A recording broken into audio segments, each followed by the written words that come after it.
Hey there, this is Patrick with Dallas Hockey Hangout, coming to you after a 7 beatdown, disrespectful beatdown of the Stars over the Oilers. Pretty jazzed up after that one. That was a just really impressive statement making win for the Dallas Stars. It was really interesting coming into this game and having seen Edmonton play Colorado recently and just understanding that, uh, you know, they're coming off a big win, and it honestly, like, after seeing, how they played, it looked like they were headed in the right direction.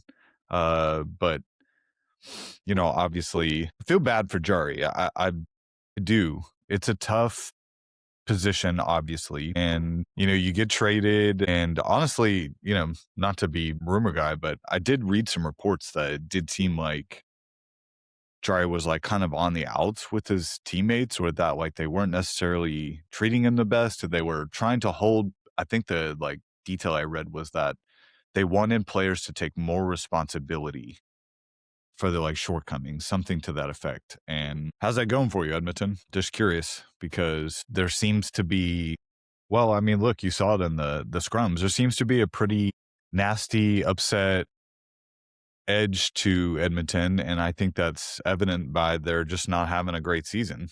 They didn't play well. Their goalie was bad. They were bad defensively, and I can't wait to talk about the scrums and stuff. But that just reeked of desperation to get back in the game, and Dallas didn't really. Dallas was able to do both. They were able to put up with their tomfoolery and still just dominate the game. Sometimes you'll see teams get back in it doing something like that. But, Dallas just kept their pedal to the metal. So, yeah, how should we be viewing this team? I mean, what can you say? They're about to break or tie the franchise record with the Stanley Cup winning 1999, 98, 99 Stars squad. Like, I mean, that's where we're at right now. And, you know, Dallas is doing all of this without, you know, two of their top 5 players. And it's just so impressive. So 14 game point streak with that one little blip of a shootout loss to the Avalanche. And really, like, if you want to get, I'm not looking for pity points or anything, but, Dallas lost before their big win streak, their 10 gamer. Their last loss was a 1-0 loss to Columbus, in which, they played a backup goalie, only gave up 1 goal, like, played really well against, a quality team in Columbus. They're fighting right for it in the East right now. And yeah, just for fun, maybe let's look at the standings here after we've done everything. Kind of, I'll just give you my feeling of who maybe I think can make it out of that the tough, there's only a couple spots in the West, and there's some 4 or 5 teams fighting there, and then you have the East, and it seems like it's a 6 or 7 team race for about 2 or 3 spots. So yeah, looking forward to doing that. But yeah, how should we be viewing this team? It's as the hottest team in the league. It's as a team that looks prime for the playoffs. And I think it's interesting seeing that it takes a beatdown like this to raise some eyebrows around the league when Dallas has been doing this for like, 14, 15 games now. So, I mean, it's a little sad that it takes something like this to raise eyebrows around the league, but you know, I'm sure Dallas and Stars fans will take it regardless. And yeah, I mean, they're dominating, and yeah, they're five points back of Colorado. That race is still not for sure over with, and I definitely think Dallas is motivated to get that 1 seed. They should be. Interestingly enough, I know that there's some President's Trophy kind of bad luck. So if Dallas didn't get the President's Trophy slash number 1 seed in the division, I wouldn't be too upset.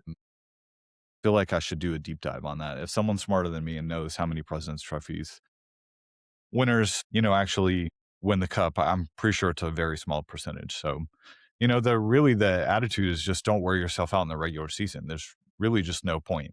On that note, yeah, I was just seeing Whitney from Spittin' Chicklets saying that he had a whole bunch of stars in his mentions, talking smack after the win, and you do you, Stars fans, right? Definitely deserve that. But that said, what he had to say was just that it's game 64. Let's not get too ahead of ourselves. This is still a regular season game. Edmonton is clearly not playing up to its potential, and at least they didn't in this game.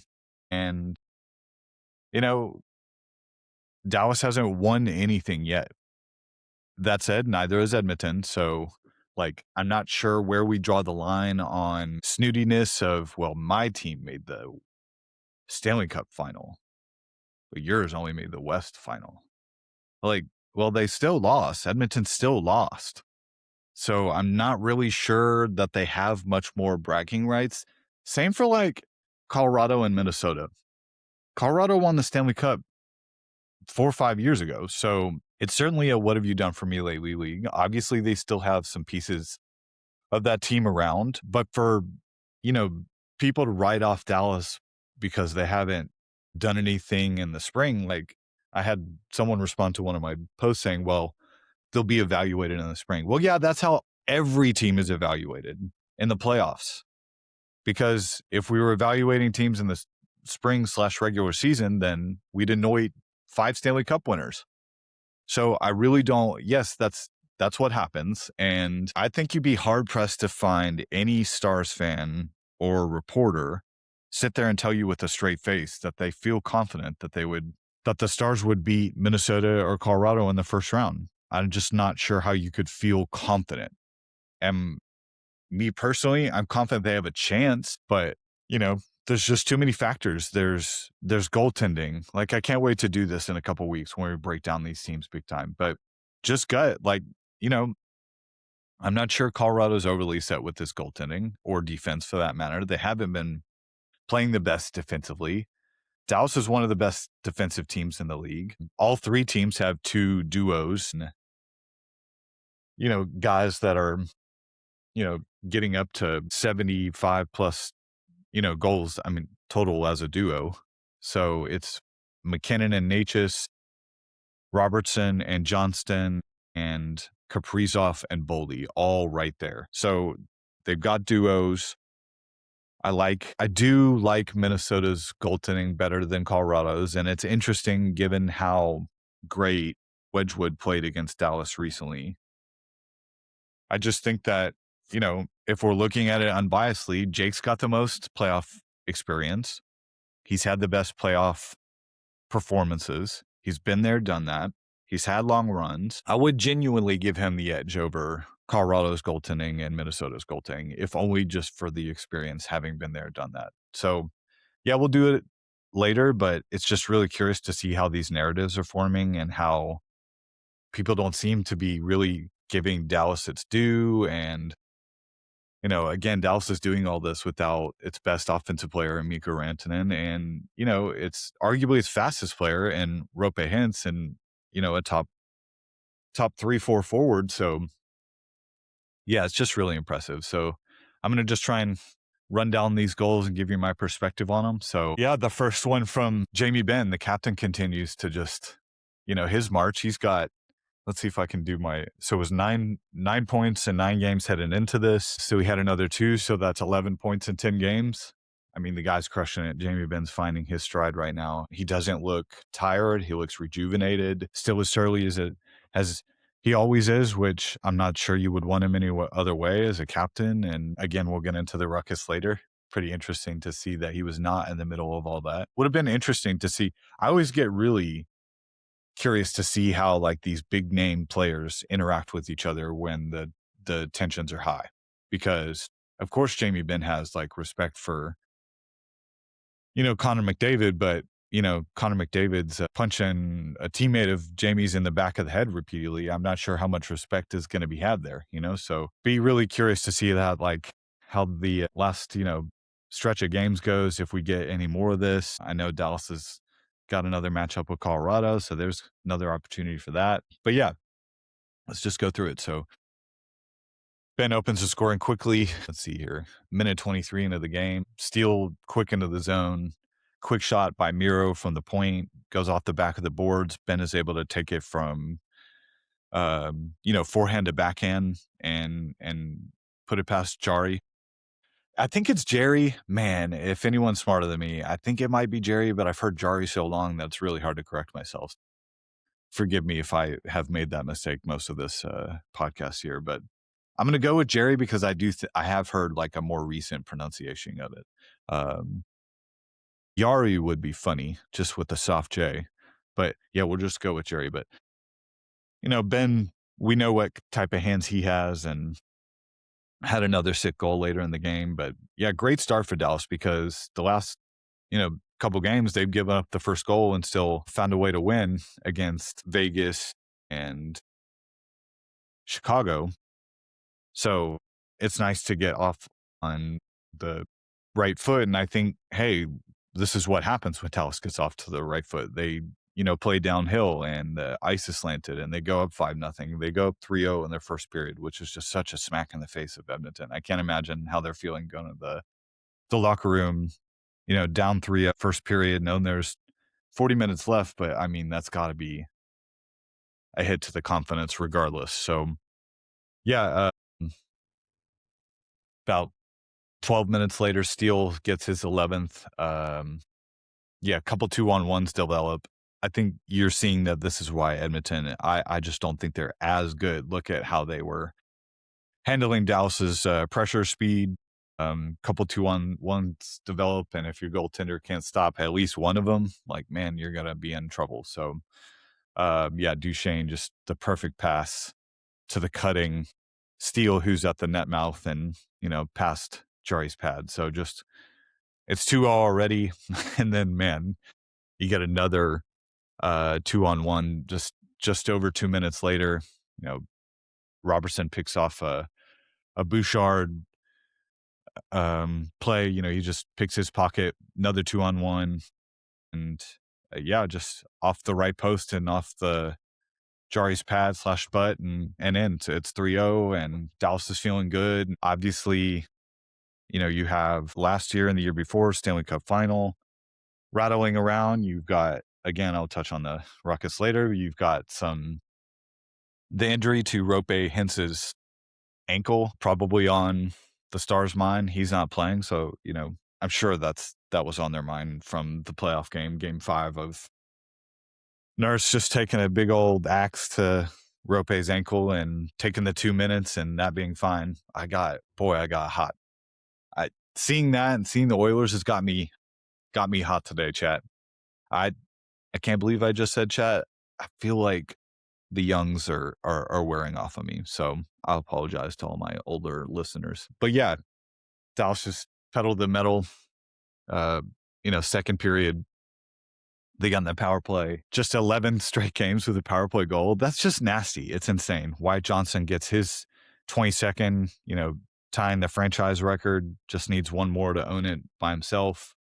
21 or Robertson's down below the goal line, and Wyatt's pretty uncovered in the slot, and he beats Jari along the ice, and all of a sudden it's 4-0, and it's not funny, but like I can't help but tweet out every time I see Wyatt score from the slot. Like, you think teams would have that pegged by now? You think that they would have like a guy on him? I get that Dallas is so quick about moving the puck and they're so good with their spacing, and they're going to get Mikko and Rope back. It's going to be even harder to cover him. But yeah, I don't know. I just feel like at some point you just have to let someone else beat you. We just know we know why it's too dangerous from the slot. If I'm the opposing team, I got to do whatever I can to get him out of there. So I'm not sure what you do though, because Dallas is so quick about passing the puck and he gets it off his stick so quickly that, going back to the Vegas game, he's getting cross-checked to the ground and Ben's able to, baseball it out of midair. But, he's still getting his shot off. So Dallas is still creating chances off of it. So even when you get a defender there to kind of put him in his place, it's not quick enough. So yeah, Dallas makes it 4-0. Power play continues to be hot. And then, man, just a disrespectful goal by Robertson, less than 30 seconds later, him and Wyatt are wafting in the zone. Wyatt passes to Robertson, who's in the dead slot, and instead of just, ripping it on the one timer or something, or trying to look, he just spins and shoots and it goes off Jari's left shoulder and it's 5-0. And that was just like, God, could you imagine being a, Edmonton player like that, seeing that goal go in and feeling like the just wave of depression and lack of energy just come out of you, seeing a goal like that, because it was disrespectful and it was a bad goal to give up if you're Jari. I didn't get to watch a broadcast because I was really enjoying the American Airlines Center, but might go back and hear the discourse around him, because yeah, he didn't play well, but the defense didn't play well in front of him. And largely that's been, the deal with Edmonton. Because like, I don't think Skinner's a bad goalie. He's a big guy and obviously has played well at times, but they didn't believe in him. But also, how is the team playing this year? They're not playing well defensively. And I'm not sure that was totally a goalie problem. That said, I do know some Pittsburgh fans that were obviously have a big eye on Jari. They felt the same way about him. They felt like he couldn't stop a beach ball. So, it kind of felt like it was the same player being traded for each other. I'm not sure either one solved its problem. So it is what it is. Yeah. Bouchard gets on the board, about a minute and a half later, that at least kept Edmonton in the game. There's too much room. He's able to get in between the circles and shoot with Podkolzin on Ottinger's lap. And I'm sure that messed with him a little bit. And, you just can't let Bouchard get that close in and shoot without being hampered. So, yeah, the one that was a little stinging was that Dickinson tip, because, several minutes, I think it was like 4 minutes later here, it was a really weak point shot by Ekholm, and, Dickinson is just right there for the perfect tip. I'm not really sure what Andre could have done besides take his goalie stick and take his legs out, because he's all alone, and not much Ottinger can do there. So, but that said, Ottinger does step up, because, a couple minutes later on the power play, the Oilers spring Hyman. He's right down Main Street for a breakaway, and Ottinger stones him. And, if that was 5-3 there, how are the Stars feeling? How are we feeling about the game? I wouldn't be feeling good going into the third, knowing it's two goals. Edmonton can come back with the best of them. And we know what McDavid can do. One play from him can change a game. So, I was very pleased to see Dallas close it out. Now, got a couple hot topics here. What's Connor McDavid doing here? If you guys have a strong opinion, please let me know. It looks like he's upset he's getting his butt beat. That's what it seems like. I'm not sure Edmonton is in a good spot if it takes your oftentimes sullen captain, who should be treated like Gretzky. He shouldn't be needing to punch people. There should be 4 other players on the ice that do that for him. But that said, watching him like throw a little fit on Ritzkovian in the corner, I think he was really mad at Huru, because Huru had, the period ends, he shoots the puck off. I think it was Draisaitl. But I mean, he's just clearing the zone right as the period is happening. They get there. The Edmonton Oilers get their dander up, and then they start going after them. And I mean, I can't help but laugh that you've got 2 rookies for the Stars just really drawing the Edmonton Oilers best players offside. It's pretty funny. And, Dallas, they don't really do that. I feel like it's been a hot minute since like we've had like a funny agitator kind of like that. Roussel comes to mind, just a guy that knows what he's doing. He's getting in there. He knows he's trying to get them to go offside, emotionally. And yeah, Ritzkovian gets what he wanted. He gets McDavid off the ice. I know if you ask him, he's going to say that that's a win for him. You get the best player in the world off the ice. That's a win. That said, I wanted to know the national broadcast. I largely really enjoy the crew they had for that game, just listening back to it. But listening to Ray Ferraro mispronounce Ritzkovian's name like 5 times in a row is just the type of energy that I have right now. It's got me irritated. Look, Ritzkovian's a rookie. I get it. But I know Ferraro has seen the Stars play this year. And largely, again, he's played in the league. I'm not here to rip any of these guys. I have so much respect. If I saw him in person, I would be saying the same thing. But that said, I do wonder, like, can we get with the Stars or somebody to just run through the names? Like, hey, how are you pronouncing that? Because I've covered enough games personally, both across every sport, football, basketball, volleyball, equestrian, name it. But if you're going to pronounce it, feels like it's on you to get it correct and at least reach out to, figure out the correct pronunciation. So, I mean, there's 20 games left. I hope ESPN gets their vibes up because, the Dallas is going to be in the playoffs and Ritzkovian's going to be in the thick of it. I want to hear it pronounced correctly. I want to hear people care and take the time to learn the Stars team. I sound like a little baby about it, but I think it's just welling up just given that Dallas is right there with Colorado. They're playing better than Minnesota this year. They're one of the top teams in the league.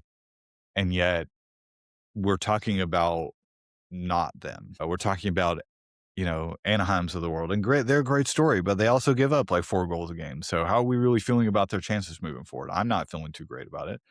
Obviously depends on their seeding and matchup, but I mean, I'd be really surprised to see them make a long run. And it's just that type of attitude. It's like you see the coverage go towards these other teams. But I mean, we're not talking about this awesome rookie who's, having a great season and pulling the best player in the world off his game. So more ruckus to come. I've got more to say on that. But yeah, third period is starting and Dallas is picking up right where they left off. Another power play goal. Jamie Benn gets his 14th of the year. Man, he could go for 20 and 20 after his injury and just how slow the first part of the season started. Man, that'd be awesome for him.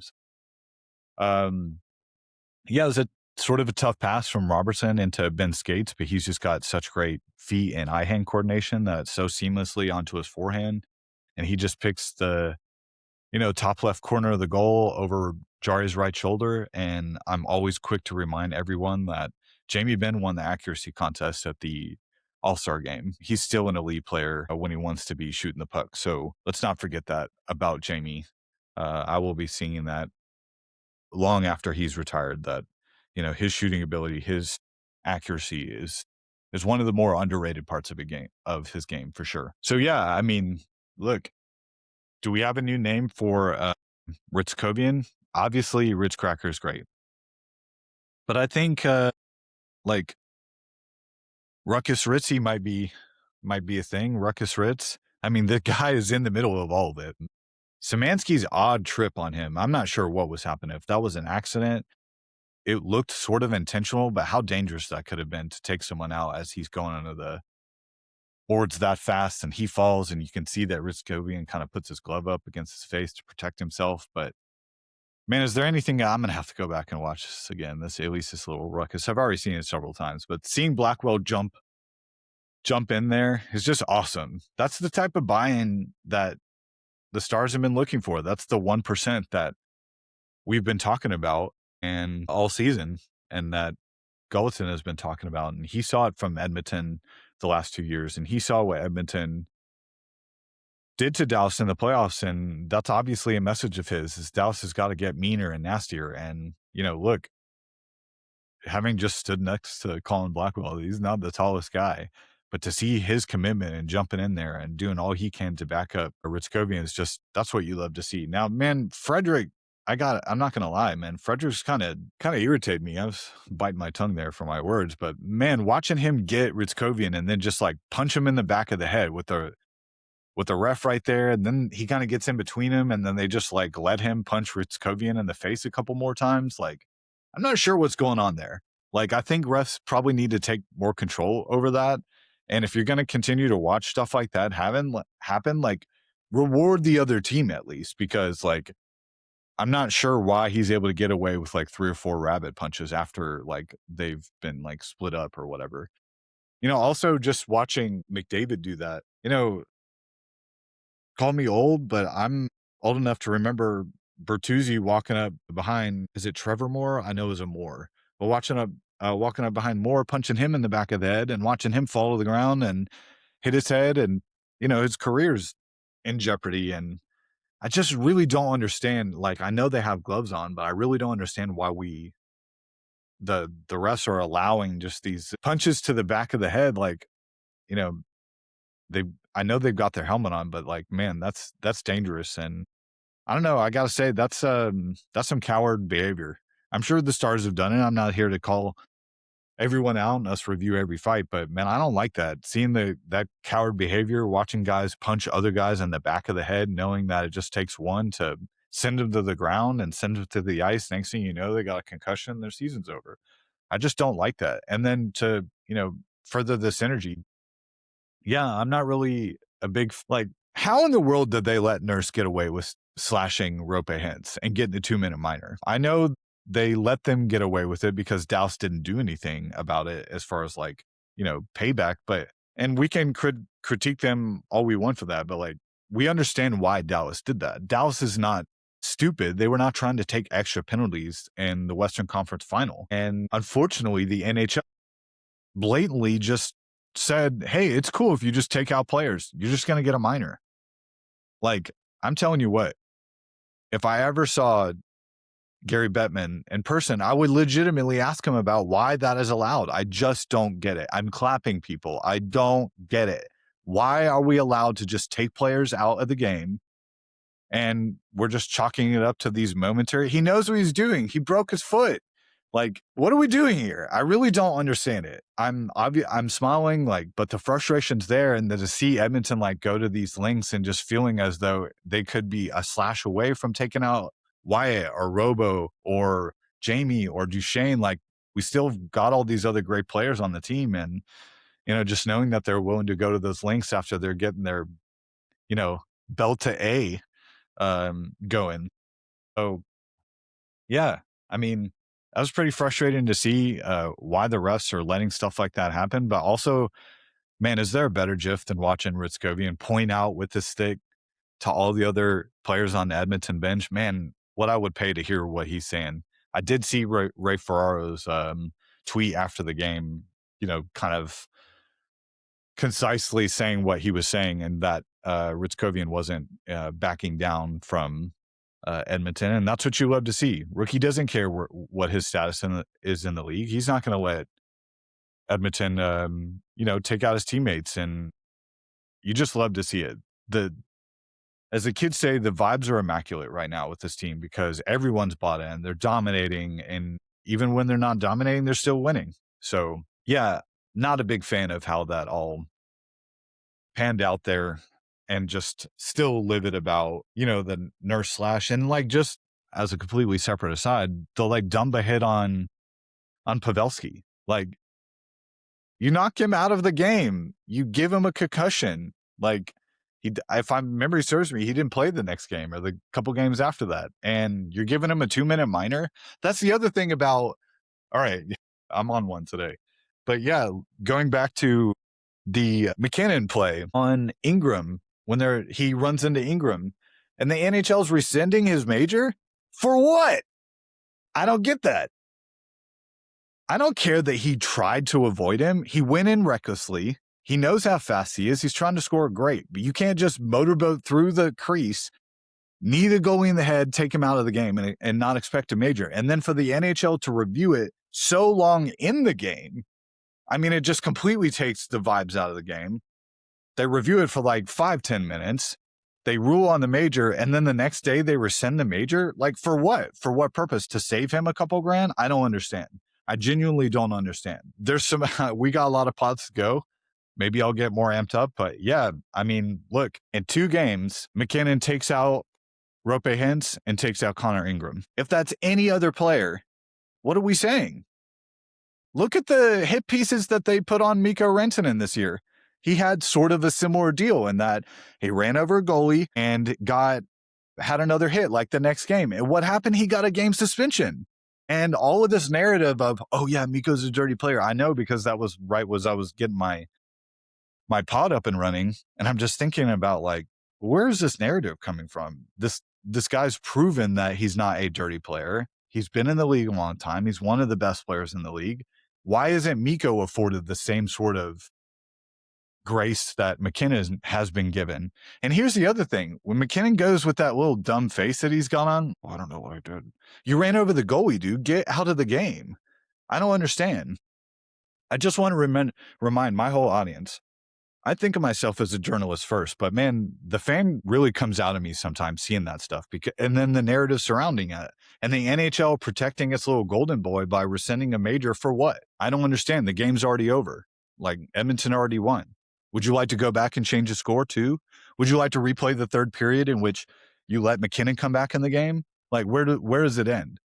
That's the thing with the NHL. It's like we've got such a great product and they continuously devalue some of the games and players and seasons because of like strange decisions and protecting certain players and all this stuff. It's very perplexing that the best game in the world is still poorly marketed and continuously, not protecting their best players, like flat out protect your goalies.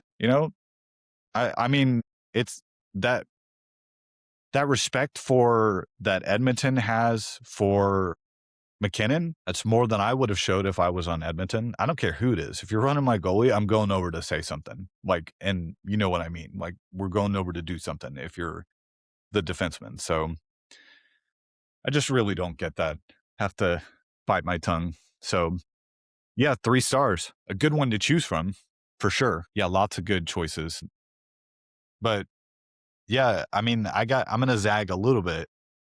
I'm going to take Robertson with 4 points, 2 goals, 2 assists. Jamie Benn with the 2 goals, even though Wyatt had 3 points, a second star.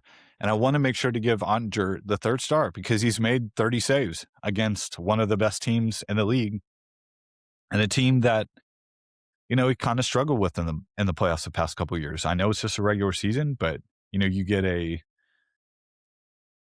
30 save performance, 938 save percentage. That's a 3rd star worthy. So yeah, let's just do a quick preview. Dallas has Detroit on Saturday, and Detroit is they're sputtering right now. They've lost 4 of the last 5, 5 of their last 7, 7 of the last 9. Let's see here, 9 of their last 12. It's not good right now. They're falling. I ran out of time, so we're gonna have to do those playoff outlooks. After Detroit game. But yeah, I'm really looking forward to doing those and giving my gut about who I think might make it. So yeah, there's no Larkin for Detroit. He's been injured and Detroit's desperate. So I'm sure Dallas is going to have their hands full. Those teams always seem to play close games and Detroit travels well. So, there's going to be a lot of red in the arena. So I'm sure the environment's going to be pretty good. Looking forward to that game for sure. So Dallas wins it 7-2 over the Oilers. And they are going to continue this hot streak. Hopefully they'll match the 99 team with a point or a win over Detroit, and they'll keep it going. 7-2, stars over the Oilers. At Patrick Hayslip on Twitter, Dallas Hockey Hangout at gmail.com. If you have any questions, concerns, comments, and I wanted to shout out, David had reached out to me. He went to the Edmonton game and he had mentioned they took his 6-year-old son, and man, that's what I love hearing. It's all about family. I have such fond memories of my dad taking me to games when I was younger, and it just takes that belief in your parents and support to, light the fuse of a passion because, that's a great example.